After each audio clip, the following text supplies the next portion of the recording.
Doctor صاحب ایک بھائی کا سوال ہے کہ میں نے ایک سوسائٹی میں 5 مرلے کا ایک پلاٹ لیا ہے اور قسطوں پر لیا ہے. اس کی کل قیمت 14 لاکھ ہے، جس میں سے 9 لاکھ میں ادا کر چکا ہوں اور اسے 3 سال گزر گئے ہیں. لیکن یہ پلاٹ میں نے اپنی ذاتی استعمال کے لیے گھر بنانے کے لیے لیا ہے.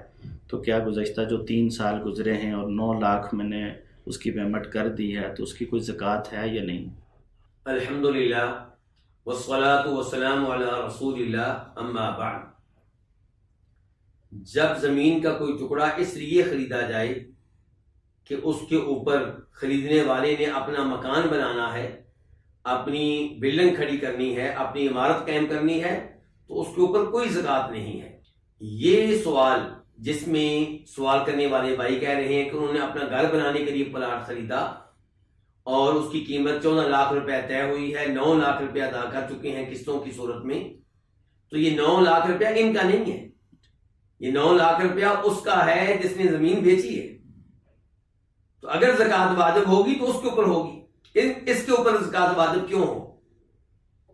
اس لیے جب بھی کوئی زمین کا ٹکڑا خریدے اور اس پہ اپنا مکان بنانا چاہتا ہو یا کوئی بلڈنگ قائم کر کے بلڈنگ کو کرائے پہ دینا چاہتا ہو تو اس بلڈنگ کے اوپر کوئی زکوٰۃ نہیں ہے.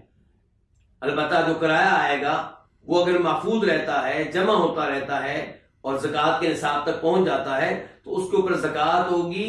کرنسی کی وجہ سے، مکان کی وجہ سے نہیں، بلڈنگ کی وجہ سے زکوٰۃ واجب نہیں ہوگی.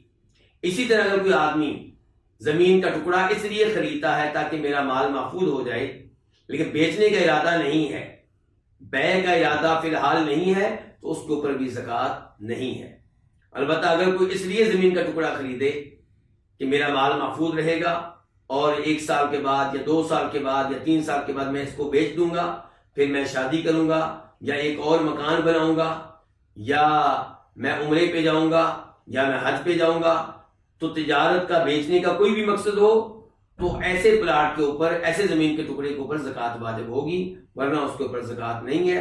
واللہ تعالی اعلم.